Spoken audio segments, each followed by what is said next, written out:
Starting with Mr. Otranto, could you discuss some of the ways, some of the security measures you would like to see implemented to prevent violence in the schools, given the recent situation in Colorado and some of the disruptions that have occurred since then in our area? Well, as I said, we started last year with purchasing cellular phones, and I would like to see them used more extensively in the district for security purposes, and make sure that they're not just locked in offices. You have to start with little things like locking doors and making sure you know who everybody is in the building. I don't think we're at the metal detector stage yet, but I have had discussions with our superintendent about expanding our safety personnel and creating a director of safety and possibly having some safety personnel who patrol our grounds. We have our campus at the high school is growing with the Kunkel Track addition, and I just think the time has come that we have to start watching over on property with our specific interests in mind. So that would be a couple of quick ways that I would handle that. Thank you. And Mr. Saylor. Okay, yes. School safety is the most important thing. I would back up the school rules on strict discipline. A few years back, I was against having a police officer at the school, and now it's okay at the high school. And also, the kids do have identification badges, and I know when I walk into school, there's always someone sitting in the hall to see who is coming into school.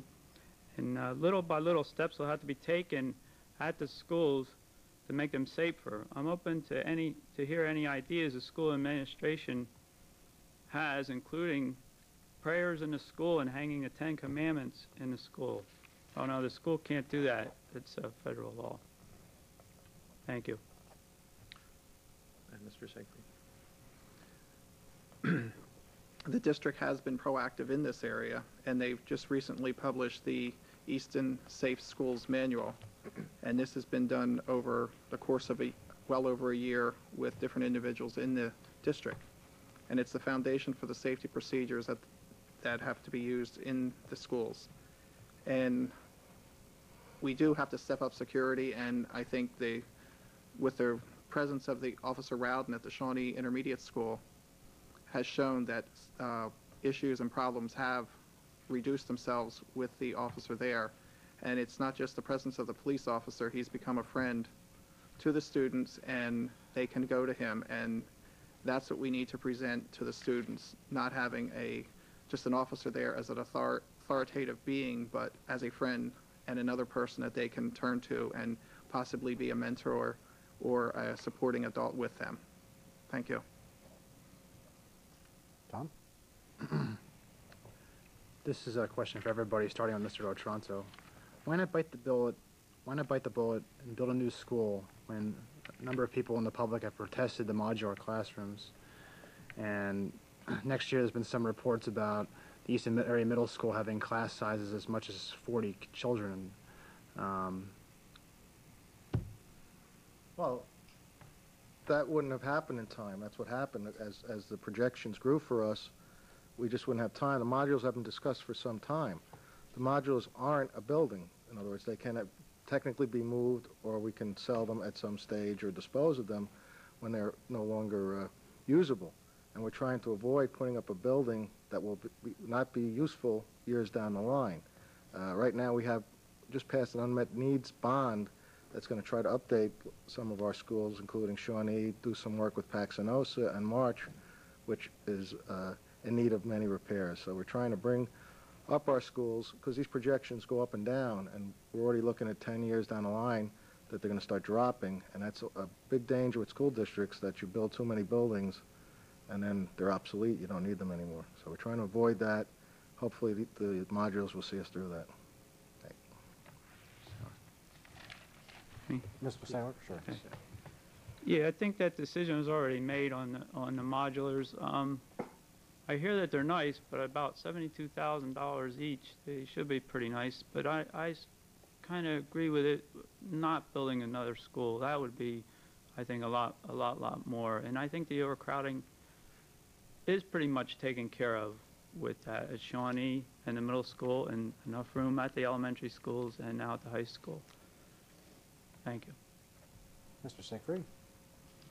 As a former member of the 1983 reconsolidation study, where we were supposed to look at and recommend closing 2 schools, I can vouch for the district has not had enough information to make an informed decision on should they build or just use the modulars at this point in time. They need to collect a lot more data and look at this before they would make a decision. And it's very important that they do not make the decision hastily and then end up with a building that in another 10 to 15 years we have another reconsolidation study as we did in '83.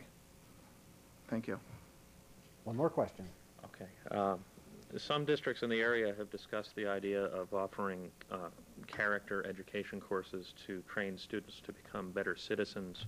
How do you feel about such a course, and would you advocate it as a school board member? Why don't we begin with Mr. Siegfried?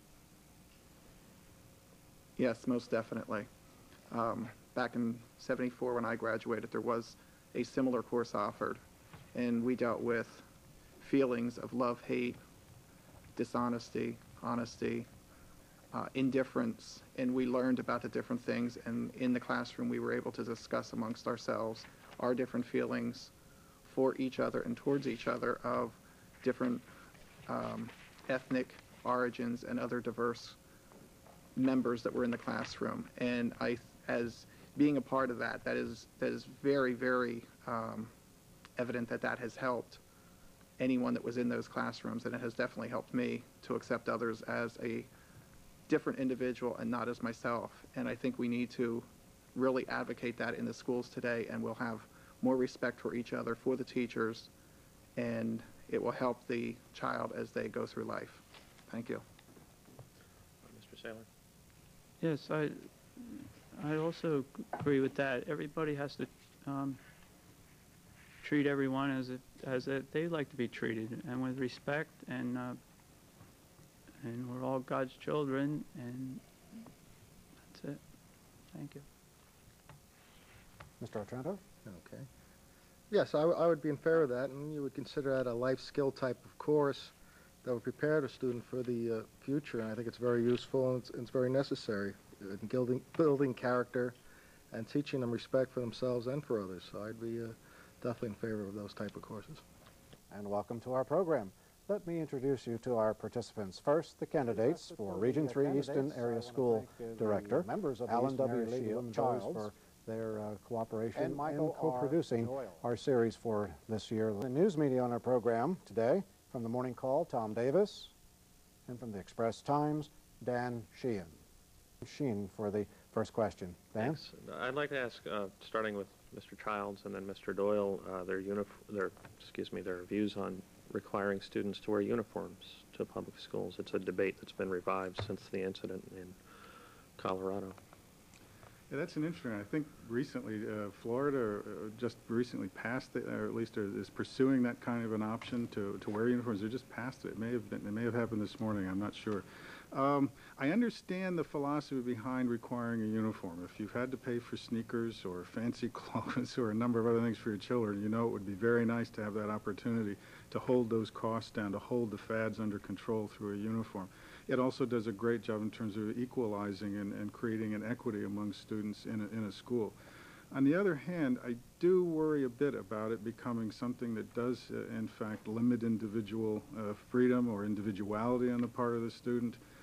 It's a fine line to bear. I did wear a uniform at one time to school way back in the distant past. I did attend a military school, and it did create an esprit de corps, and it did create an equality, but it did also stamp out some other aspects of your personality. You have to be careful as to how you would implement such a thing if it were something the community wanted. And Mr. Doyle? I think there are certain aspects of the idea behind uniforms that have a great deal of merit, and it's something that we ought to continue to look into. At this time, however, I don't feel that there is a broad base of community support for uniforms. I do think that a stricter enforcement of our present dress code to ensure that students do not come to school wearing costumes and colors and various gang insignia would be the appropriate measure at this point in time.